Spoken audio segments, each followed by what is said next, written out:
कर्म फलदाता शनिदेव तथा नवग्रहों में न्यायाधीश शनिदेव हो रहे हैं अस्त।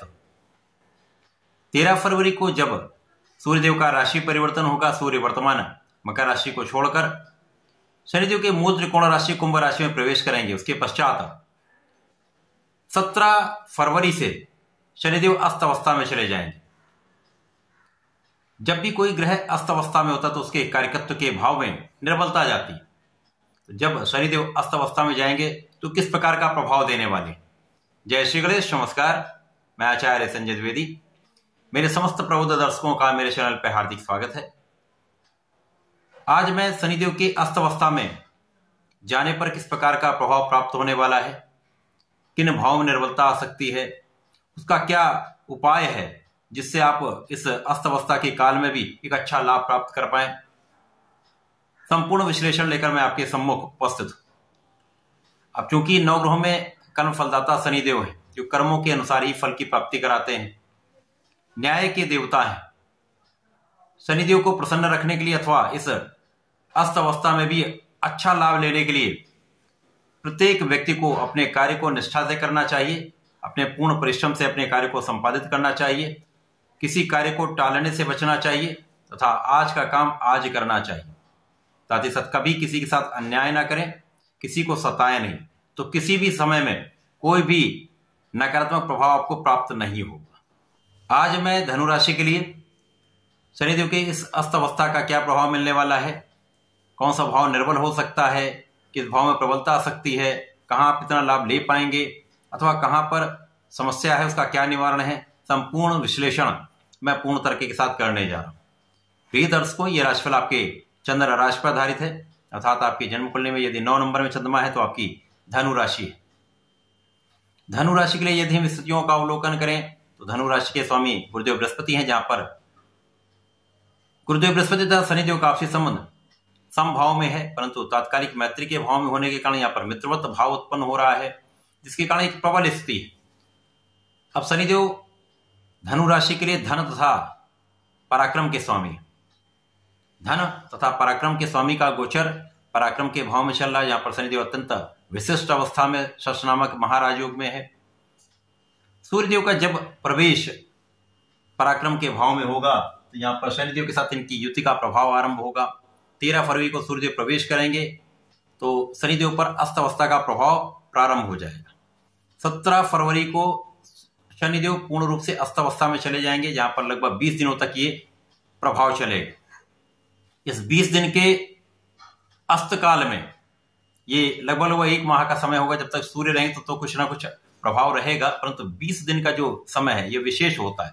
इस समय में सूर्य के आभामंडल के समक्ष शनि का आभामंडल क्षीण हो जाता है, जिसके कारण इनका उतना अच्छा प्रभाव आपको नहीं मिल पाएगा। तो इनके जो कार्यकत्व के भाव हैं वहां पर कुछ निर्बलता आ सकती है, तो यहां पर कुछ जगहों पर आपको ध्यान देना भी होगा, परंतु कुछ विशेष स्थिति बन रही जो लाभकारी भी है। यहां पर शनि और सूर्य का मिश्रित प्रभाव आपके पराक्रम के भाव में होगा, तो यहां पर पराक्रम तो आपका बहुत अच्छा रहने वाला है। निश्चित रूप से यहां पर कोई विशेष कमी नहीं होने वाली, क्योंकि ग्रह का कार्यकत्व तो थोड़ी ना समाप्त हो जाएगा। शनिदेव का कार्यकत्व तो समाप्त नहीं होगा, जो अब उनका कार्यकत्व है वो तो अपना कार्य करेंगे। सूर्य का भी यहाँ पर प्रभाव मिल जाएगा, तो विशेष योग बन जाएंगे। सूर्य और गुरु आपस में मित्रवत हैं, तो विशेष योग है। यहाँ पर सूर्य और शनि का विशेष प्रभाव आपके भाग्य को विस्तार देने वाला है। भाग्य में वृद्धि तो निश्चित है, किसी प्रकार का कोई संदेह नहीं। इसी प्रकार से आपका परिश्रम भी बहुत अच्छा रहने वाला है। अब जब परिश्रम और भाग्य दोनों सम्मिलित हो जाते हैं तो इनका प्रभाव आपके कार्यक्षेत्र पर पड़ता है, तो कार्यक्षेत्र में विशेष रूप से आपको अच्छा लाभ यहां पर मिलने वाला है।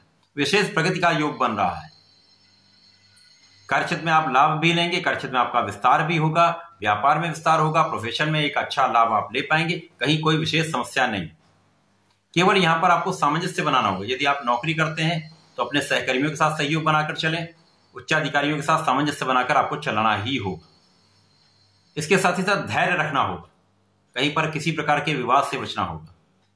लेकिन इस समय में विशेष रूप से आपका कार्यक्षेत्र प्रगति करने वाला है। भाग्य परिश्रम दोनों का भाव आपको आगे बढ़ाने वाला है। लोगों का सहयोग भी आपको मिलेगा, भाई बहनों का सहयोग प्राप्त होगा। कार्यक्षेत्र विशेष होगा, धन का भी बड़ा लाभ लेंगे, परंतु यहां पर धन के व्यय का भी योग है।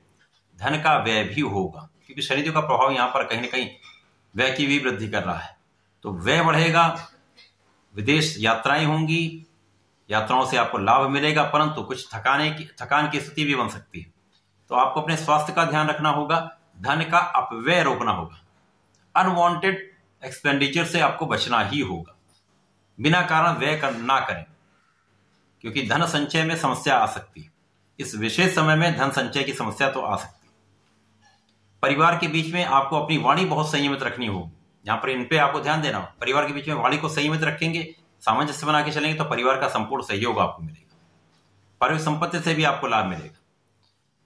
यहां पर जो निर्बलता आ रही विशेष रूप से आपके पंचम भाव पर है, परंतु यहां पर शनिदेव का जो विच्छेदात्मक प्रभाव होता है उसके कारण वहां निर्बलता आएगी, जिसके कारण शिक्षा ज्ञान में विशेष उन्नति हो, विशेष लाभ आप लेने वाले हैं। संतान की भी प्रगति का योग बनेगा।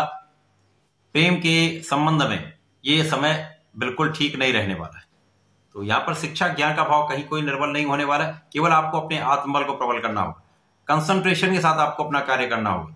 पूर्ण मनोयोग से अपना कार्य करिए, केंद्रित होकर कार्य करिए, पूर्ण रूप से फोकस्ड रहिए, अपने गोल को आप बना लें, उस गोल पर कार्य करें, संपूर्ण सफलता मिलेगी।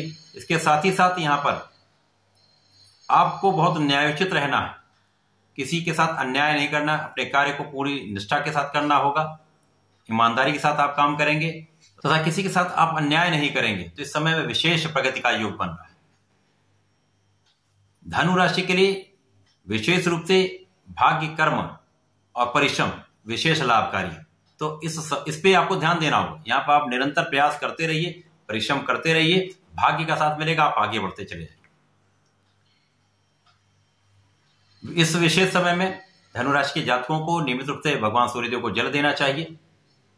प्रत्येक मंगल शनिवार को भगवान शंकर मोचन की शरण में रहकर हनुमानाष्टक करें तथा बजरंग बाण का पाठ करके यदि एक मीठे पान का अर्पण कर देते हैं तो सारी समस्याएं दूर होंगी, लाभ की वृद्धि हो जाएगी। तो ऐसा करके इसका लाभ लें। धन्यवाद, नमस्कार।